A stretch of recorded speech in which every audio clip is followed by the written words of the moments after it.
আপনারা অবশ্যই অনির্বাচিত, সেটা প্রতিদিনই স্মরণ করিয়ে দেওয়া হবে। এরকমই কথা ডক্টর মোহাম্মদ ইউনূসকে লক্ষ্য করে বলেছেন বিএনপির নেতা সালেহ উদ্দিন আহমেদ। দর্শক শ্রোতা, এরকম কথা তো উঠে এসেছে। আমরা জানি গতকালকে ডক্টর মোহাম্মদ ইউনূস ঘোষণা দিয়েছে যে ডিসেম্বরের পর থেকে জুনের মধ্যে নির্বাচন দেয়া হবে। এটাকেই নিয়ে বিএনপি নানাভাবে সমালোচনা করছে। তারা বলছে 2 দিন পর পর নির্বাচনের ডেট ঘোরানো অথবা নির্বাচনকে এত দূরে সরিয়ে দেয়া, এটা ভালো দিক দেখছে না বিএনপি। কিন্তু এখানে আবার সাধারণ জনগণ চাচ্ছে ডক্টর মোহাম্মদ ইউনূসকে আরো 5 বছর ক্ষমতায় রাখা। এটা নিয়েই বিএনপির একজন নেতা মুখ খুলেছেন। চলুন দর্শক, সেটাই আমরা আপনাদেরকে দৈনিক ইত্তেফাক পত্রিকার প্রতিবেদনে পড়ে শোনাচ্ছি। আপনারা অবশ্যই অনির্বাচিত, সেটা প্রতিদিনই আপনাদেরকে স্মরণ করিয়ে দেওয়া হবে। জনগণ 5 বছরের জন্য অধ্যাপক মোহাম্মদ ইউনূস সরকারকে চায়। অন্তর্বর্তী সরকারের বিভিন্ন উপদেষ্টাদের এমন মন্তব্যের সমালোচনা করেছেন বিএনপির স্থায়ী কমিটির সদস্য সালেহ উদ্দিন আহমেদ। তিনি বলেছেন, নির্বাচিত সরকারের বিকল্প তো আপনারা হতে পারেন না, আপনারা অবশ্যই অনির্বাচিত, সেটা প্রতিদিনই আপনাদেরকে স্মরণ করিয়ে দেওয়া হবে। রোববার 13 এপ্রিল বিকেলে ঢাকার জাতীয় প্রেস ক্লাবে ভাসানী অনুসারী পরিষদের জাতীয় প্রতিনিধি সম্মেলনে 2025 অনুষ্ঠানে প্রধান অতিথির বক্তব্যে এসব কথা বলেন সালেহ উদ্দিন আহমেদ।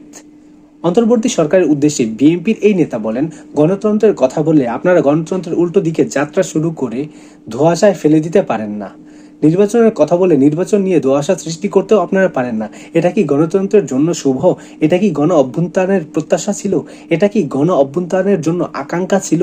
এরকমই প্রশ্ন করেন তিনি। আরো বলেন, উপদেষ্টাদের বক্তব্যের সমালোচনা করে সালেহ উদ্দিন আহমেদ বলেন, ডিসেম্বরের মধ্যে নির্বাচন দিতে প্রধান উপদেষ্টা যখন প্রতিশ্রুতি দেন নির্বাচনের জন্য বিএনপির রোডম্যাপ দাবি করছে, তখন বিভিন্ন সময়ের বিভিন্ন উপদেষ্টা পর্যন্ত বক্তৃতা দিতে শোনা যায় যে জনগণ নাকি তাদেরকে 5 বছরের জন্য চায়।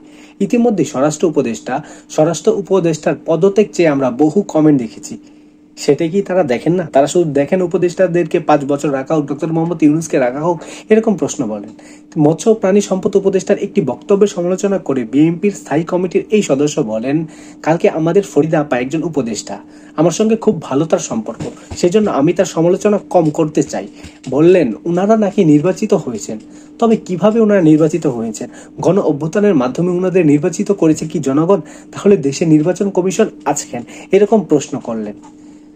এ প্রসঙ্গে সালেহ উদ্দিন আহমেদ আরো বলেন, যদি রাস্তায় গণ অভ্যুত্থানের মধ্য দিয়ে সরকার পরিবর্তন হয়, সেটা অবশ্যই দেশের মানুষের কামনা, কিন্তু একটা নির্বাচিত সরকারের বিকল্প তো আপনারা হতে পারেন না।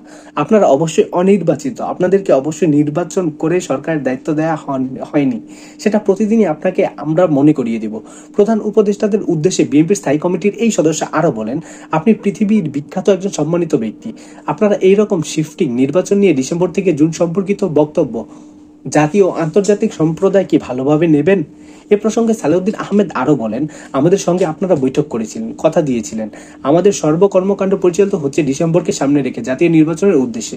নির্বাচন কমিশনের সঙ্গে বসেছি, কথা বলেছি, তাদের সব নির্বাচনের প্রস্তুতি আগামী জুন মাসের ভেতর সমাপ্ত হবে। তারা বলছেন ডিসেম্বরের মধ্যে নির্বাচন দেওয়ার জন্য উদ্যোগী। বাংলাদেশের মানুষ গণতান্ত্রিক অধিকার ফিরে পাওয়ার জন্য, সাংবিধানিক অধিকার ফিরে পাওয়ার জন্য, বৈষম্যহীন রাষ্ট্র ও সমাজ ব্যবস্থা প্রতিষ্ঠার জন্য এক দফা আন্দোলনের মধ্য দিয়ে এদেশে গণতান্ত্রিক গণ অভ্যুত্থান ছাত্র জনতার অভ্যুত্থান সৃষ্টি করেছিল বলে উল্লেখ করেন সালেহ উদ্দিন আহমেদ। এই বিএনপির নেতা বলেন, কেউ যদি এটাকে বিপ্লব বলতে চায় তাহলে আমি দুঃখ প্রকাশ করব। এটা কোনো সামাজিক বিপ্লব নয়, অর্থনৈতিক ও সামাজিক রীতিনীতি ও ব্যবস্থাপনা পরিবর্তনের বিপ্লব হয়নি। গণতান্ত্রিক আকাঙ্ক্ষা থেকে গণতান্ত্রিক অধিকার ফিরে পাওয়ার জন্য ফ্যাসিবাদের বিরুদ্ধে একটি গণতান্ত্রিক গণ অভ্যুত্থান ও ছাত্র গণ অভ্যুত্থান সংগঠিত হয়েছে।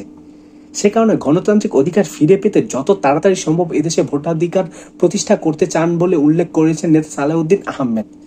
তার এই মন্তব্যের পর গণমাধ্যমে উঠে আসার পর সাধারণ মানুষ বিভিন্নভাবে তাদের ওইখানে কমেন্ট করছে যে এতদিন যখন আওয়ামী লীগ রাষ্ট্র ক্ষমতায় ছিল তখন তো আপনার নির্বাচনের জন্য কোনো কথাই বলতে পারেননি, তবে এখন কেন এত পাগল হচ্ছেন? ডক্টর মোহাম্মদ ইউনূস যখন ভালোভাবে দেশকে পরিচালনা করছে তবে তাকে সুযোগ দেওয়া হোক আরো কিছু মাস, এই কথা বলছে সাধারণ জনগণ। দর্শক শ্রোতা, এই ভিডিও নিয়ে আপনাদের কি মতামত অবশ্যই কমেন্ট বক্সে জানিয়ে যাবেন। পরবর্তী সংবাদ পেতে সবার আগে আমাদের চ্যানেলটি সাবস্ক্রাইব করে এবং পেজটিকে ফলো দিয়ে আমাদের পাশেই থাকুন। পরবর্তী সংবাদ দেখার আমন্ত্রণ জানিয়ে এখনকার মতো বিদায় নিচ্ছি। আল্লাহ হাফেজ।